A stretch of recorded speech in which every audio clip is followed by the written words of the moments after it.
لا إله إلا الله محمد رسول الله عليه صلاة الله وآله والأحبة. لا إله إلا الله محمد رسول الله عليه صلاة الله وآله والأحبة. يوم مسيلا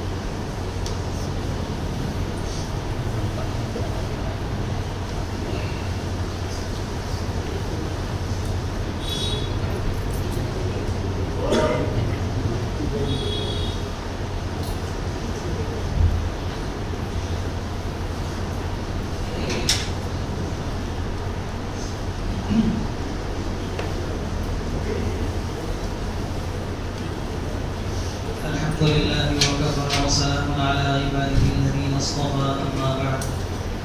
أعوذ بالله من الشيطان الرجيم. بسم الله الرحمن الرحيم. وإذ قال موسى لقومه إن الله يأمركم أن تذبحوا بقرة قالوا أتتخذنا هزوا قال أعوذ بالله أن أكون من الجاهلين. قالوا ادع لنا ربك يبين لنا ما هي قال إنه يقول إنها بقرة لا فارغ ولا بكر عوان بين ذلك فافعلوا ما تؤمرون.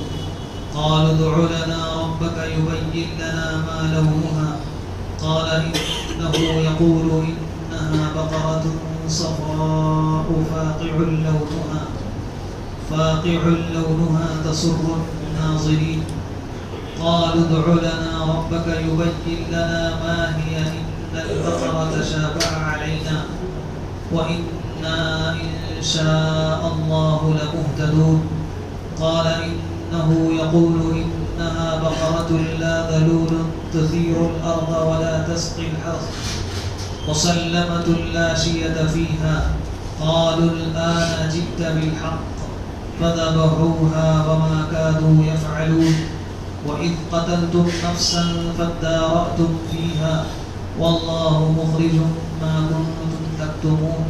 فقلنا اضربوه ببعضها كذلك يحيي الله الموتى ويريكم آياته لعلكم تعقلون. صدق الله العظيم. اللهم صل على سيدنا محمد وعلى آل سيدنا محمد وآله وسلم.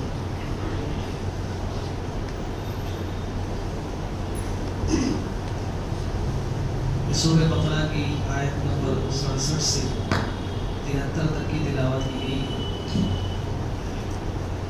ان آیات میں اللہ تبارک و تعالی نے بنی اسرائیل کا ایک واقعہ بیان فرمایا ہے.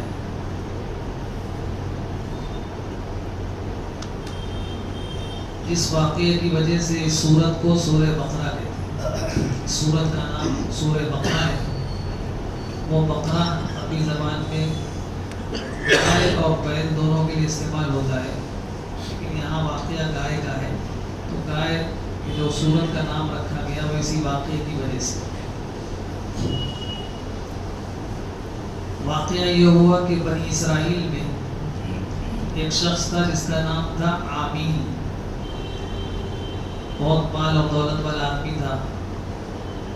اس کے کوئی اولاد نہیں تھی،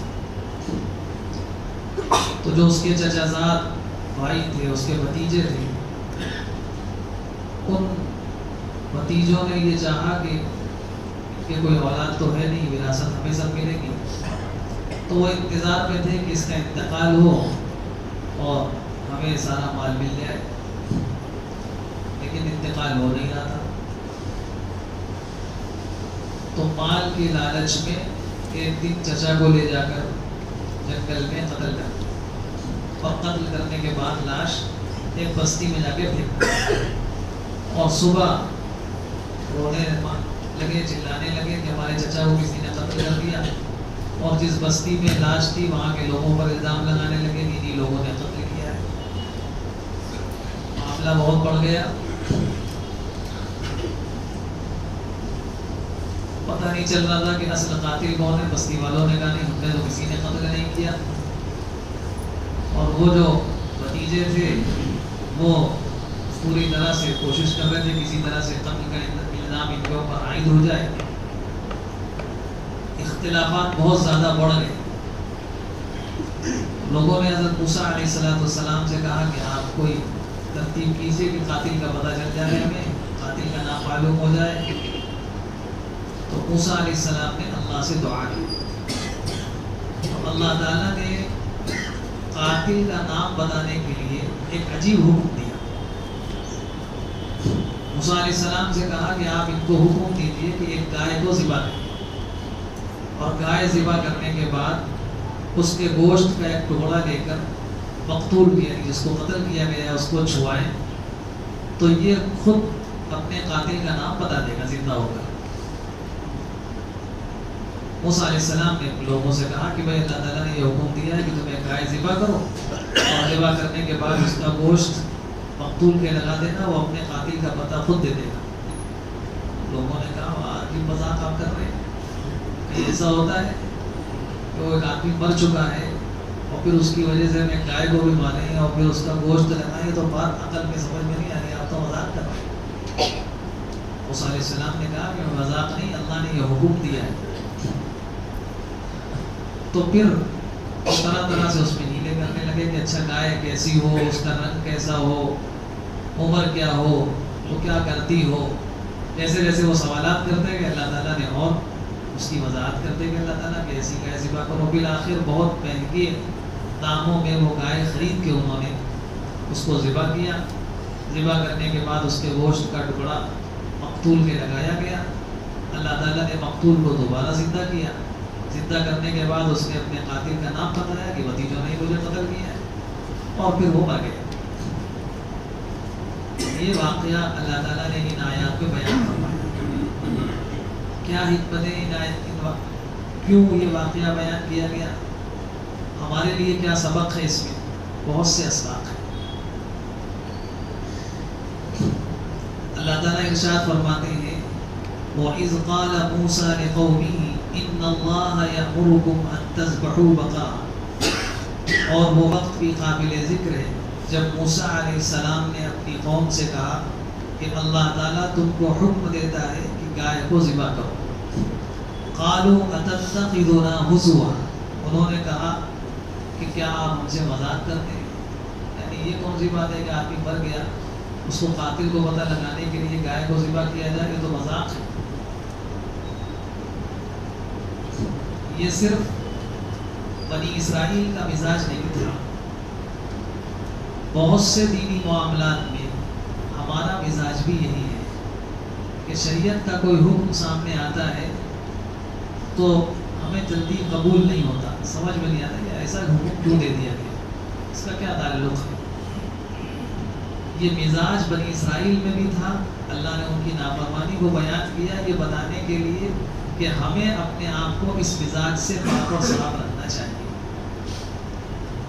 اللہ تعالیٰ کے حکموں کی حکمتیں ہر انسان کے سمجھ میں آ جائیں ضروری نہیں ہے۔ اللہ تعالیٰ جو بھی حکم دیتے ہیں اس کے پیچھے کوئی نہ کوئی حکمت ضرور ہوتی ہے، اللہ تعالیٰ مجبور نہیں ہے۔ اللہ تعالیٰ چاہتے تو موسیٰ علیہ السلام کو اسی طرح سے نام بتا دیتے قاتل کا، کوئی فلاں نے قتل کیا ہے، یا اور کسی صورت سے نام کو ظاہر کر دیتے، لیکن ایک ہی لمبا پروسیس، گائے خریدو، پھر گائے بھی ان کے سوالات کی وجہ سے اتنی مہنگی جا کر ملی، پھر اس کو قتل کرنا، قتل کرنے کے بعد پھر یہ ساری چیزیں انسان اپنی عقل سے سوچے اس کو سمجھ میں نہیں آئیں گی۔ ان سب چیزوں کی کیا ضرورت ہے؟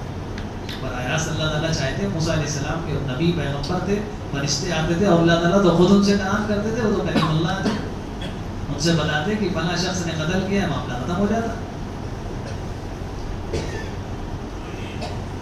گائے کے ذبح کرنے کا حکم کیوں دیا؟ اللہ تعالیٰ مجبور نہیں ہے، چاہتے تو ویسا بھی کر دیتے۔ اب ایسا کیوں کیا، اس کی کیا حکمتیں ہیں؟ اللہ جانتے ہیں کیا حکمتیں ہوں گی. جو حکم اللہ کا آ جائے اس کو تسلیم کر لینا، اس کو مان لینا، اس کا نام ہے دین اسلام، اس کا نام ہے فرما برداری، اس کا نام ہے مسلمان ہونا، اس کا نام ہے ماننا. اور کسی حکم کے آنے کے بعد اپنی عقل کا استعمال کرنا کہ ارے تو سمجھ میں نہیں آ رہا ہے ایسا حکم کیوں دے دیا گیا. پھر اس کا مطلب وہ انسان اللہ کے نبی کی یا اللہ کی بات نہیں ماننا، قرآن کی نہیں ماننا ہے. اس کو جو سمجھ میں آتا ہے وہ اپنی سمجھ پر عمل کرتا ہے. دین اسلام اللہ کی بات ماننے کا نام ہے، اپنی سمجھ پر عمل کرنے کا نام نہیں. جو حکم دیا جائے اپنی عقل کا استعمال انسان کہاں تک کر سکتا ہے. قرآن پاک میں اللہ تعالیٰ نے خود انہی آیات میں آگے فرمایا وَيُرِيكُمْ آيَاتِهِ لَعَلَّكُمْ تَعْقِلُونَ، تاکہ تم سمجھو، عقل کا استعمال کرو. عقل کے استعمال کا حکم اللہ نے انہی آیات میں دیا ہے، لیکن عقل کے استعمال کا دائرہ کار کیا ہے، حدود کیا ہے، کہاں پر جا کر عقل کی باؤنڈری ختم ہو جاتی ہے. ہمیں وہاں تک جہاں تک اللہ تعالیٰ نے استعمال کا عقل کے استعمال کا حکم دیا ہے وہاں تک عقل استعمال کرنی چاہیے. جہاں اللہ کہتے ہیں بس اب یہاں سے عقل کا استعمال ختم، اب وہاں پر اس کے بعد اگر انسان عقل کا استعمال کرتا ہے تو پھر اس کا مطلب اس کے اندر یہی بنی اسرائیل والی عادتیں موجود ہیں، وہ جراثیم موجود ہیں. عقل کا استعمال کہاں تک کرنا چاہیے؟ شریعت کا کوئی حکم سامنے آئے، دین اسلام کا کوئی حکم سامنے آئے، آنکھ بند کر کے اس کو مان لینا اسلام اس کی اجازت نہیں دیتا. ہم تحقیق کریں. کسی نے کہا کہ بھائی یہ حکم شریعت کا ہے تم ایسا کیا کرو، ہم نے شروع کر دیا ویسا کرنا؟ نہیں، اسلام کہتا ہے پہلے تحقیق کرو واقعی یہ شریعت کا حکم ہے یا نہیں. اپنی عقل کا استعمال کرو، معلوم کرو وہ حکم قرآن میں ہے یا نہیں، معلوم کرو وہ حکم حدیث میں ہے یا نہیں. دین کا کوئی بھی حکم ہوگا، شریعت کا کوئی بھی مسئلہ ہوگا، یا تو وہ قرآن میں ہوگا یا اللہ کے رسول صلی اللہ علیہ وسلم کے ارشادات میں ہوگا. کسی نے بتایا کوئی کام کرو گے تمہیں اتنا ثواب ملے گا، خوب ثواب بیان کر دیا. اب ظاہر سی بات ہے کہ کسی عمل پر کتنا ثواب ملے گا، اللہ تعالیٰ کتنا دیں گے، یہ بات یا تو اللہ نے قرآن میں بیان فرمائی ہوگی یا اللہ کے رسول صلی اللہ علیہ وسلم نے اپنے ارشادات میں بیان فرمائی ہوگی. اس کے علاوہ تو کوئی تیسرا راستہ نہیں ہے اس بات کے جاننے کا کہ کس عمل میں کتنا اجر و ثواب ملے گا. تو کوئی بھی شریعت کا حکم ہمیں پتہ چلے، کوئی بھی دین کی بات معلوم ہو تو ہمیں اپنی عقل کا استعمال کر کے یہ معلوم کرنا چاہیے کہ واقعی یہ دین کا اس حکم ہے یا نہیں، واقعی یہ قرآن کی تعلیم ہے یا نہیں، واقعی یہ شریعت کا حکم ہے یا نہیں. وہاں تک تو ہمیں عقل کا استعمال کرنا چاہیے. گونگے بہرے اندھے بن کر ہر حکم شریعت کا قبول نہیں کر، جس نے جو بتا دیا بس کرنے لگے. اپنی عقل کا استعمال، جگہ جگہ قرآن نے کہا اپنی عقل کا استعمال کرو. اب جب معلوم ہو جائے کہ یہ حکم شریعت کا ہے، عقل کے استعمال سے پتہ چل جائے کہ یہ حکم قرآن کا ہے، یہ حکم اللہ کے رسول صلی اللہ علیہ وسلم کا ہے، یہ حکم دین کا ہے، بس اب معلوم ہونے کے بعد اپنی عقل کے دروازے بند، وہاں سے عقل کی باؤنڈریز ختم ہو جاتی. اب جب اللہ کا حکم ہے پھر اس پر عمل کرنا ہے. اب اس کی کیا حکمتیں ہیں ہمیں سمجھ میں آ رہا ہے کہ نہیں آ رہا ہے.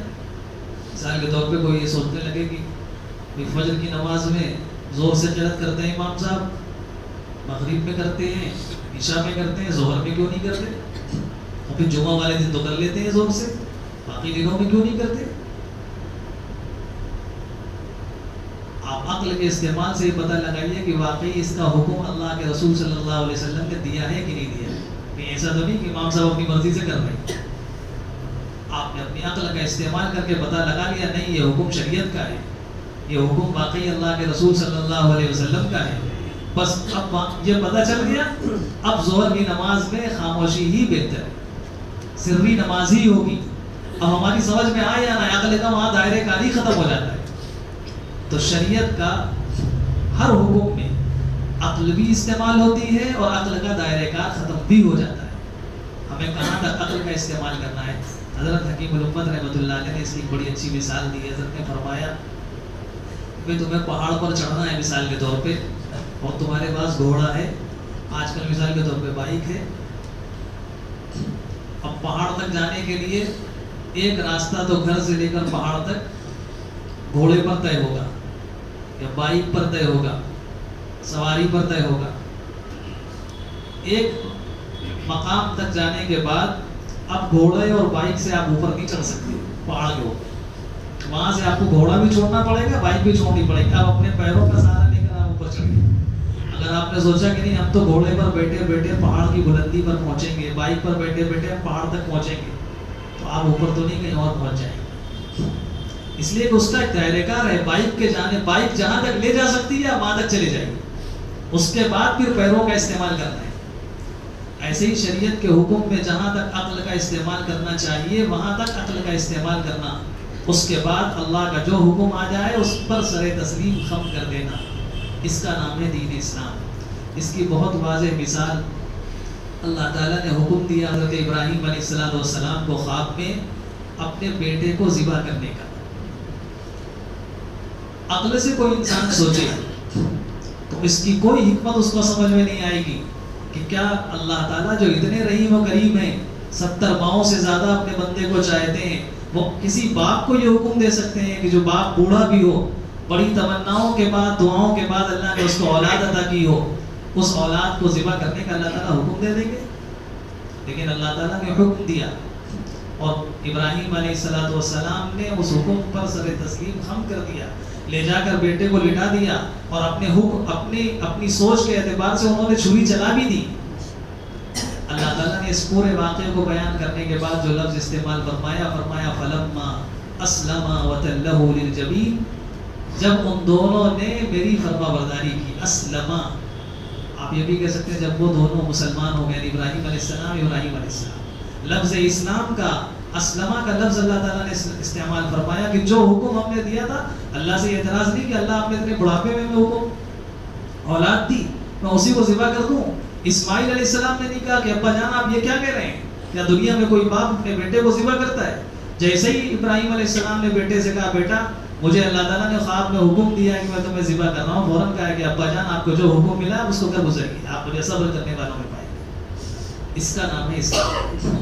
یہ بنی اسرائیل والی یہ عادتیں اور برائی ہمیں اپنے اندر نہیں رکھنا چاہیے. شریعت کا جو حکم آ جائے اس پر سر تسلیم خم کر دینا, اس کو مان لینا بغیر چوں چرا کے, بغیر بحث و مباحثے کے. اس کا نام ہے دین اسلام. اللہ تعالیٰ نے حکم دیا ان کو گائے کو ذبح کرو, تو انہوں نے کہا آپ کیا مذاق کر رہے ہیں کہ ایسا ہوتا ہے؟ اب اس کی حکمتیں مفسرین نے لکھی ہیں کہ اللہ تعالیٰ نے گائے کے ذبح کرنے کا حکم کیوں دیا. لیکن انسان اگر حکمتوں کے پیچھے پڑے تو ظاہر سی بات ہے وہ حکمتیں اللہ نے بیان تو نہیں کی ہیں. زیادہ سے زیادہ اپنی سوچ اور سمجھ کے اعتبار سے انسان سوچ سکتا ہے کہ شاید اس وجہ سے اللہ نے ایسا حکم دیا ہوگا. اس پہ پھر بہت سے سوالات پیدا ہو جائیں گے. اس حکم کے پیچھے بھی مفسرین نے حکمتیں لکھی ہیں. مسئلہ یہ کہ وہ بنی اسرائیل ان کا مزاج ایسا تھا, تو قرآن جب تورات اللہ تعالیٰ نے نازل کی انہوں نے کہا ہم نہیں مانیں گے, اب اپنی آنکھوں سے کھلا اللہ کو نہیں دیکھ لیں گے اس وقت تک نہیں مانیں گے. صاحب کہہ دیا اللہ جہرتاً, آنکھوں سے کھلا دیکھیں گے تب مانیں گے. تو جب آسمانی کتاب جو اللہ نے نازل کی تھی اس کو انہوں نے نہیں تسلیم کیا, تو اگر موسیٰ علیہ السلام ایسے ہی بتا دیتے اللہ کے حکم سے, اللہ ان کو نام بتا دیتے, موسیٰ علیہ السلام کہتے بھائی فلاں نے قتل کیا ہے, اب بنا مانتی ہو کہ آپ کے بتانے سے ہم کیسے مان لیں؟ تو اللہ تعالیٰ نے ایک ایسا انتظام کیا کہ جس کے بعد کوئی انکار کی گنجائش ہی نہ رہے. ایک آدمی جو مر گیا ہو اور وہ زندہ ہو کر قاتل کا نام بتا دے پھر کون انکار کر سکتا ہے؟ بعض لوگوں نے یہ بھی حکمت بیان کی ہے کہ انہوں نے مصر سے نکلنے کے بعد گائے کا ایک بچڑا بنایا تھا, اس کی پوجا شروع کر دی تھی, تو گائے کی عقیدت اور محبت ان کے دلوں میں پیدا ہو گئی تھی. اس محبت کو ختم کرنے کے لیے اللہ تعالیٰ نے حکم دیا کہ گائے کو ذبح کریں. لیکن یہ جتنی حکمتیں بیان کی جاتی ہیں واقعی اللہ کی بھی منشا یہی تھی, یہ ضروری نہیں ہے. کیوں اللہ نے ایسا حکم؟ اور پھر ان حکمتوں پہ بھی وہ سوال کرنے والے سوالات کر سکتے ہیں. بھائی اگر اللہ تعالیٰ کو یہی کرانا تھا, گائے کی محبت دلوں سے نکالنی تھی, تو رات میں حکم نازل فرما دیتے کہ بھائی گائے ایک جانور ہے, اس کو معبود مت بناؤ. اور بھی بہت سے طریقے تھے, ذبح کر ہی کر کیوں گیا؟ تو سوال کرنے والے بہت سے سوال کر سکتے ہیں. اس لیے شریعت کے احکام کی حکمتیں جاننے کے پیچھے نہیں پڑنا چاہیے. ہاں یہ ضرور ہے کہ جب بندہ شریعت کے حکم پر عمل کرتا رہتا ہے، ایک موقع ایسا آتا ہے اللہ پاک اس کے دل کو اتنا مطمئن کر دیتے ہیں کہ اس کو شریعت کے ہر حکم کی خوبیاں اپنی آنکھوں سے نظر آنے لگتی ہیں. اللہ پاک ہم سب کو اس مقام تک پہنچاتے ہیں. ہر حکم کی خوبیاں اس کو نظر آنے لگتی ہیں. مسجد میں اگر دائیں پیر سے داخل ہونا ہے، کیوں داخل ہونا ہے، اللہ پاک اس کی حکمت بھی اس کے دل میں ڈال دیتے ہیں کہ بائیں پیر سے داخل ہونے کے یہ نقصان ہے، دائیں پیر سے داخل ہونے کے یہ فائدے ہیں. جب انسان عمل کرتا رہتا ہے، اپنے آپ کو گناہوں سے بچاتا رہتا ہے، اللہ کے حکم پر چلتا رہتا ہے، تو اللہ تعالیٰ ہر حکم کی حکمتیں اس کے سامنے کھول دیتے ہیں. وہ مقام اللہ تعالیٰ عطا فرما دیتے ہیں دنیا میں انسانوں کو بھی. اللہ پاک ہم سب کو بھی بڑا شامل فرما دے. لیکن شروع میں ہی پہلے ہی دن سے جہاں کچھ دینی کام شروع کیا، دین پہ چلنا شروع کیا، پہلے دن سے سوچنے لگے اس کے پیچھے بس جو اللہ کا حکم آئے آمنا اور صدقنا، مان لیا، تسلیم کر لیا. جیسا کرنا ہے. صحابہ یہ کہتے تھے کہ ہمیں کیا کرنا ہے یہ بتائیے، کیوں کرنا ہے نہیں پوچھتے تھے، کیا کرنا ہے یہ پوچھنا چاہیے. بہت سے لوگ علماء کے پاس بھی جاتے ہیں کہ حضرت ایسا حکم کیوں ہے، کیوں کا سوال نہیں کرنا چاہیے، یہ پوچھنا چاہیے کیا کرنا چاہیے.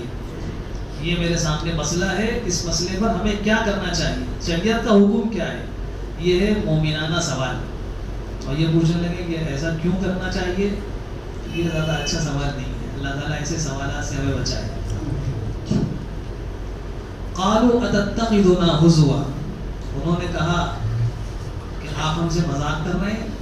موسیٰ علیہ السلام نے کہا اللہ کی پناہ کہ میں اس طرح کے سوالات میں جاہلوں والا جواب میں، یعنی تم نے شریعت کا حکم ہم سے معلوم کیا اور میں نبی ہو کر تم سے مذاق کروں گا.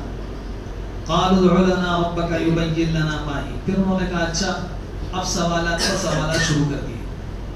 حالانکہ اللہ نے حکم دیا تھا کہ تم ایک گائے کو ذبح کر دو. وہ کوئی بھی گائے لیتے ذبح کرتے اور یہ اللہ منشا پوری ہو جاتی، قاتل کا پتہ چل جاتا. لیکن سوالات پر سوالات کرتے رہے تو شریعت میں اور زیادہ ان کے اوپر پابندی عائد ہوتی ہے. کیا سوال کیا؟ پہلے انہوں نے کہا کہ تھوڑی سی اس کی وضاحت کر دیجیے، گائے کیسی ہو. اللہ نے فرمایا انہا بقرۃ لا فارض ولا بکر، کہ وہ نہ بہت بوڑھی ہو نہ بالکل چھوٹی ہو، کم عمر ہو. عوان بین ذلک، بلکہ اس کے درمیان کی ہو. فافعلوا ما تؤمرون، پھر کہا موسیٰ علیہ السلام کہ جو حکم دیا جا رہا ہے وہ کر لو، بس زیادہ سوالات مت کرو. لیکن عادت سے مجبور تھے. پھر کہا قالوا ادع لنا ربك يبين لنا ما لونها، اے موسیٰ علیہ السلام اپنے رب سے ذرا یہ معلوم کر لیجئے کہ اس کا رنگ کیسا ہو. آپ نے عمر تو بتا دی کہ نہ بہت بڑی عمر کی ہو نہ چھوٹی عمر کی ہو، ذرا رنگ بھی بتا دیجیے کس رنگ کی گائے ذبح کرے. اللہ تعالیٰ نے فرمایا قال انه يقول انها بقرة صفراء فاقع لونها تسر الناظرين، ایسی گائے کو ذبح کرو جو خوب گہرے زرد رنگ کی ہو اور اس کا رنگ ایسا ہو کہ دیکھنے والے خوش ہوتے ہیں اس کو دیکھ کر. پھر کہنے لگے قالوا ادع لنا ربك يبين لنا ما هي، تھوڑی سی اور وضاحت کر دیجئے. موسیٰ علیہ السلام اپنے رب سے کہیں کہ تھوڑی اور وضاحت کر دیں. ان البقرة تشابه علينا، ایسی گائے تو بہت سی طرح کی دکھ رہی ہے بازار میں، کون سی خریدے سمجھ میں نہیں آ رہا ہے. تھوڑی اور وضاحت کر دیں کہ اور زیادہ ہم بالکل صحیح گائے کو انتخاب کر لیں اس کا. وَإِنَّا إِن شَاءَ اللَّهُ لَمُهْتَدُونَ، اور ہم انشاءاللہ اگر اب کی بار آپ کچھ بات بتا دیں گے تو انشاءاللہ ہم اس گائے تک پہنچ جائیں گے، ہمیں پتہ چل جائے گا کون سی گائے. اب یہاں انہوں نے حدیث پاک میں آتا ہے کہ انشاءاللہ کا جو لفظ کہہ دیا تھا اس سے اللہ تعالیٰ نے رہنمائی فرمائی. اور اب اس کے بعد پھر انہوں نے سوال نہیں کیے، جو گائے اللہ نے بتائی تھی وہ انشاءاللہ کی برکت سے اس کو ذبح کر دیا. اللہ نے فرمایا قال انه يقول انها بقرة لا ذلول تثير الارض ولا تسقي الحرث، کہ وہ گائے ایسی ہو جو کام کاج نہ کرتی ہو، جس سے زمین نہ جوتی جاتی ہو اور جس سے کھیتوں میں پانی نہ دیا جاتا ہو. اب ہمارے یہاں تو ان سب کاموں کے لیے بیلوں کا استعمال ہوتا ہے. ہو سکتا ہے اس زمانے میں یا ہو سکتا ہے آج بھی دنیا کے بعض علاقوں میں گائے سے ہی سب کام لیے جاتے ہوں. تو کہا کہ وہ گائے یہ نہ کرتی ہو، زمین جوتتی نہ ہو اور کھیتوں میں پانی وغیرہ کے لیے استعمال نہ کی جاتی ہو. مسلمۃ، ہر عیب سے صاف ستھری ہو، یعنی اس گائے میں کوئی عیب نہ ہو. لا شیۃ فیہا، اور اس کا جو رنگ بتایا تھا کہ زرد رنگ کی ہو، اس میں کوئی دوسرے رنگ کی ملاوٹ نہ ہو. جیسے بہت سی گائے ہوتی ہیں کسی رنگ کی ہوتی ہیں لیکن اس میں کوئی دوسرا کالا ذرا سا دھبا لگا ہوتا ہے، سفید لگا ہوتا ہے، تو بالکل یکساں کلر کی ہو. قالوا الآن جئت بالحق، انہوں نے کہا اب آپ نے ٹھیک ٹھیک بات بتائی. پھر جا کر ویسی ایک گائے خریدی. اس میں بھی تفصیلات ہیں کہ وہ ایک گائے یتیم بچے کی تھی، اس نے بہت محنت کی کہ وہ گائے فروخت کی. فذبحوها وما كادوا يفعلون، اور انہوں نے گائے تو ذبح کر دی لیکن ان کے سوالات سے ایسا لگتا تھا کہ وہ ذبح کرنا چاہتے نہیں تھے، بچنا چاہتے تھے کہ ہم شریعت کے اس حکم سے بچ جائیں. اس لیے سوالات پہ سوالات کر رہے تھے، کوئی ایسا حکم ملے گا پھر وہ گائے میں ملے گی نہیں، بس پھر ہم مل سے بچ جائیں گے. وَإِذْ قَتَلْتُمْ نَفْسًا فَادَّارَأْتُمْ فِيهَا وَاللَّهُ مُخْرِجٌ مَا كُنْتُمْ تَكْتُمُونَ، اور جب تم نے ایک انسان کو قتل کیا اور تم اس کے قتل کا الزام ایک دوسرے کے اوپر ڈال رہے تھے. وَاللَّهُ مُخْرِجٌ مَا كُنْتُمْ تَكْتُمُونَ، اور اللہ اس بات کو ظاہر کرنا چاہتا تھا جس کو تم چھپا رہے تھے. یعنی تم قاتل کے نام کو چھپانا چاہتے تھے، اللہ نے اس کو ظاہر کر دیا. فَقُلْنَا اضْرِبُوهُ بِبَعْضِهَا، ہم نے کہا کہ تم اس گائے کا ایک ٹکڑا لے کر اس مقتول کے چھوا دو. كَذَلِكَ يُحْيِي اللَّهُ الْمَوْتَى، اسی طرح اللہ تعالیٰ مردوں کو زندہ کرے گا. اب یہ بات اللہ تعالیٰ نے ارشاد فرمائی کہ ایک مقتول کو زندہ کیا، زندہ کر کے اس کا نام بتایا. اللہ نے اس واقعے سے استدلال کرتے ہوئے فرمایا اسی طرح قیامت میں اللہ تعالیٰ مردوں کو دوبارہ زندہ کرے گا. واقعے سے استدلال کیا کہ ایسے جیسے ابھی ہم نے تھوڑی دیر کے لیے زندہ کر دیا ہے، ایسی قیامت میں سارے مردوں کو زندہ کر دیں گے. كَذَلِكَ يُحْيِي اللَّهُ الْمَوْتَى، اسی طرح اللہ تعالیٰ مردوں کو زندہ کریں گے. وَيُرِيكُمْ آيَاتِهِ لَعَلَّكُمْ تَعْقِلُونَ، اور اللہ تعالیٰ اپنی نشانیاں تم کو دکھاتا رہتا ہے تاکہ تم سمجھو.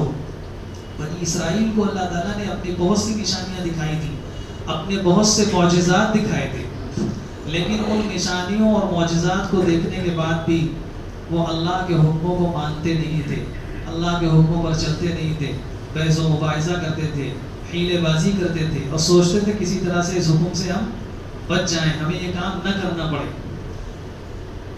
اس امت کو بھی اللہ تعالیٰ نے بہت سے معجزات دیے، ہمارے نبی صلی اللہ علیہ وسلم کو بھی اللہ نے بہت سے معجزات دیے، اور بعض معجزات تو ایسے ہیں جو آج تک باقی ہیں. سب سے بڑا معجزہ تو خود یہ قرآن پاک ہے، جو آج تک جس طرح سے نازل ہوا تھا دنیا میں کوئی ایسی کتاب آج تک نہیں جو اتنے سالوں تک اسی انداز پہ باقی رہے جیسے قرآن باقی ہے.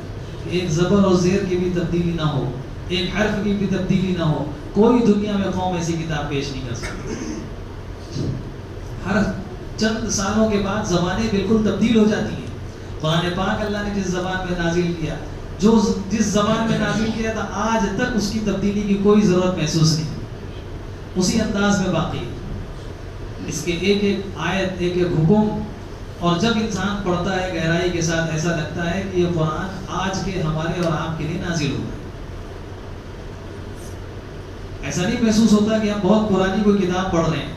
آپ 100 سال پہلے لکھی ہوئی کوئی کتاب اٹھائیے، 50 سال پہلے لکھی ہوئی کوئی کتاب اٹھائیے. ابھی کل ہم اپنے ایک دوست سے کہہ رہے تھے، کتاب ہم اپنے مدرسے میں پڑھاتے ہیں بچوں کو، اردو زبان کی ایک کتاب ہے. اب اس میں بہت سی ایسی چیزیں ہیں جو آج سے 50 سال پہلے استعمال ہوتی تھی، ان کا تذکرہ ہے، اس میں بچوں کو سکھانے کے لیے وہ الفاظ لکھے ہیں. آج وہ ہے ہی نہیں کہیں. ہم نے کہا کتنا خلا محسوس ہوتا ہے. ہم یا تو دوسری کتاب آج کے زمانے کے اعتبار سے بنائیں، اگر وہ کتاب پڑھاتے ہیں تو بچوں کو سمجھ بھی نہیں، اور آج تو اس کا کوئی استعمال ہی نہیں ان چیزوں کا. تو اتنی زبانیں بدل جاتی ہیں، چیزیں بدل جاتی ہیں، لیکن قرآن پاک کا یہ زندہ معجزہ ہے کہ انسان جس زمانے میں اس کو پڑھے گا اس کو ایسا لگے گا کہ آج ہی کے زمانے کے لیے قرآن نازل ہو. اور پھر صرف قرآن ہی نہیں، بہت سی ایسی چیزیں اللہ نے کعبہ کو فرمایا کہ یہ نشانی ہے. آپ دیکھیے کعبہ شریف کیا ہے، بظاہر پتھروں کی بنی ہوئی ایک چوکور عمارت ہے، اس میں کالے کلر کا کپڑا پڑا رہتا ہے، غلاف پڑا رہتا ہے، اور کیا ہے اس میں.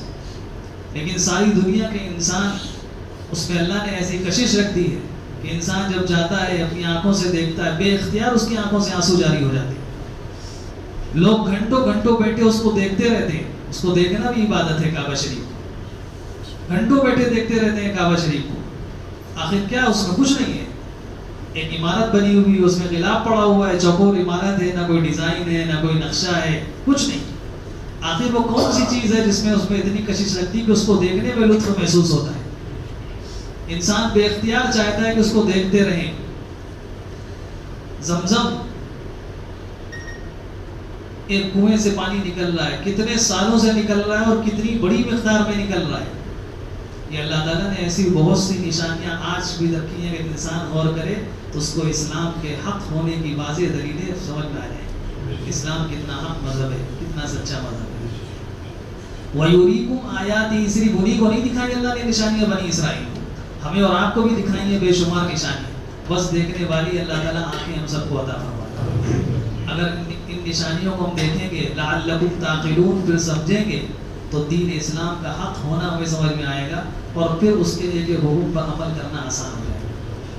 ایک ایک حکم پر عمل کرنا آسان ہو جائے گا. پھر انسان حکموں کے آنے کے بعد تعویلیں نہیں کرے گا، حکموں کے آنے کے بعد سوالات نہیں کرے گا. وہ تو یہ سوچے گا حکم ہے کیا، کیا کہا گیا کرنے کے لیے.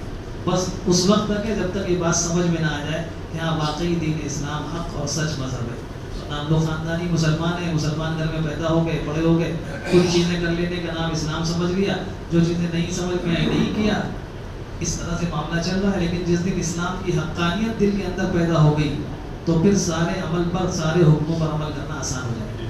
اللہ پاک ہم سب کو کہنے سننے سے زیادہ عمل کی توفیق عطا فرمائے. یہ گائے کا واقعہ اللہ تعالیٰ نے اسی لیے بیان فرمایا کہ ہم ایک تو احکام شریعت کی حکمتیں جاننے کے پیچھے نہ پڑیں. اللہ کا جو حکم جب ملے اس پر سر تسلیم خم کر دیں، اس کو مان لیں. دوسرے شریعت کے احکام میں بہت زیادہ سوالات نہ کریں. مسلمان کا شیوا یہ ہونا چاہیے، یہ پوچھے کہ ہمیں کیا کرنا ہے بتا دیجیے. بس یہ مومنانہ سوال ہے. اللہ تعالیٰ ہم سب کو اس کے مطابق زندگی گزارنے کی دعا. اللہم صلی الحمد للہ رب العالمین. اللہم صلی علی سیدنا محمد وعلی آل سیدنا محمد وبارک وسلم. ربنا ظلمنا انفسنا وان لم تغفر لنا وترحمنا لنكونن من الخاسرين. ربنا آتنا في الدنيا حسنة وفي الآخرة حسنة وقنا عذاب النار وقنا عذاب النار. اے اللہ ہم سب کے گناہوں کو معاف فرما دیجیے، خطاؤں کو درگزر فرما دیجیے، اپنے فضل کا کرم کا معاملہ فرما دیجیے. اے مالک آپ کی یہ پاک آیات پڑھی ہیں، اے اللہ آپ نے اس میں بنی اسرائیل کا حال بیان کیا ہے. لیکن اے اللہ لگتا ایسا ہے کہ یہ ہمارا ہی حال ہے. اے اللہ آپ کے حکموں پر عمل کرنے میں ہم نے بھی بہت پس و پیش کیا ہے. اللہ آپ کے حکموں کو بہت توڑا ہے. اے مالک ہم سب کو معاف فرما دیجیے. اے اللہ ہم سب کو معاف فرما دیجیے. نیکی اور تقوی والی زندگی نصیب فرمائیے. نیکی اور تقوی والی زندگی نصیب فرمائیے. گناہوں سے صاف ستھری زندگی نصیب فرمائیے.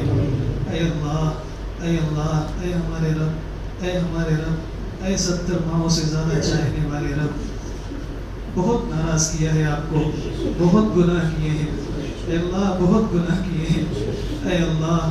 اے اللہ کوئی مندر سے نکل کر جہنم میں چلا جائے اس کے اوپر تو زیادہ افسوس نہیں، لیکن کوئی مسجد سے نکل کر جہنم میں چلا جائے، کوئی آپ کے پاک کلام کو بیان کرتا ہو، آپ کے پاک کلام کو سنتا ہو اور پھر اس کی زندگی میں وہ چیزیں داخل نہ ہو. اے اللہ اس سے بڑھ کر محروم کوئی نہیں.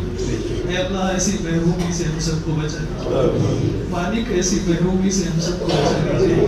نیکی اور تقوی والی زندگی نصیب فرما دیجیے. نیکی اور تقوی والی زندگی نصیب فرما دیجیے. اے اللہ قلب میں قرآن پاک کے انوارات اور برکات داخل فرما دیجیے. زندگی کا بڑا حصہ اے اللہ آپ کو ناراض کیا ہے. نہیں معلوم کہ آنے والی زندگی کم ہے یا زیادہ. اے اللہ زندگی کے جتنے ایام ہیں اے اللہ آپ کو کفارہ بنا دیجیے. نیکی اور تقوی کے ساتھ زندگی گزارنے کی توفیق عطا فرمائیے. اے اللہ یہ بندے آپ کے پاک کلام کو سننے کے لیے آئے ہیں، کوئی مقصد نہیں ہے مالک ان کے حاضر ہونے کا. اے اللہ آپ نے اپنے گھر پہ آنے کی توفیق عطا فرما دی، اپنا پاک کلام سننے کی توفیق عطا فرما دی. اے اللہ آپ چاہتے تو اپنی مسجد میں نہ آنے دیتے، دلوں کو پھیر دیتے. اے اللہ کسی کام میں لگا دیتے، لیکن آپ نے اپنے گھر میں آنے دیا، اپنے پاک کلام کو سننے کا موقع عطا فرمایا. اے اللہ اے اللہ اے اللہ اے اللہ تمام ضرورتوں کو پورا فرما دیجیے. ہماری اس حاضری کو قبول فرما دیجیے. ہماری حاضری کو قبول فرما لیجیے. اپنے پاک کلام کا سے صحیح تعلق اور نسبت عطا فرما دیجیے. قرآن پاک کو ہمارے دلوں کی بہار بنا دیجیے, ہمارے دلوں کی بہار بنا دیجیے. تلاوت کی توفیق عطا فرمائیے, تلاوت کی توفیق عطا فرمائیے. اے اللہ ہم سب کو دنیا کی بھی اچھی زندگی نصیب فرمائیے, آخرت کی بھی اچھی زندگی نصیب فرمائیے, آخرت کی بھی اچھی زندگی نصیب فرمائیے. اے اللہ اصل مسئلہ آخرت کا ہے, دنیا میں تو کیسی گزری, کیا ہوا, اے اللہ اصل تو آخرت ہے. اے اللہ وہاں پکڑنا فرمائیے, ہم سب کو اے اللہ معاف فرمائیے, جنت الفردوس میں اعلیٰ مقام عطا فرمائیے, جہنم سے ہم سب کی حفاظت فرمائیے. اے اللہ اچھے کام کرنے کی توفیق عطا فرمائیے, اچھے انجام کی توفیق عطا فرمائیے, برے کاموں سے, بری موت سے, برے انجام سے حفاظت فرمائیے. اے اللہ عزتیں دینے کے بعد ذلت والے کاموں سے محفوظ فرمائیے. اے اللہ عزتیں دینے کے بعد ذلت والے کاموں سے محفوظ فرمائیے. اے اللہ نعمتیں دینے کے بعد نعمتوں کی ناشکری سے محفوظ فرمائیے. اے اللہ ہم سب کو ایسا بنا دیجیے جیسا آپ دیکھنا چاہتے ہوں. اے اللہ ہم سب کی دعاؤں کو محض اپنے فضل و کرم سے اپنے آخری اور پیارے محبوب جناب محمد رسول اللہ صلی اللہ علیہ وسلم کی صدقہ و توفیق میں قبول فرمائیے. ربنا تقبل منا انك انت السميع العليم وتب علينا انك انت التواب الرحيم برحمتك.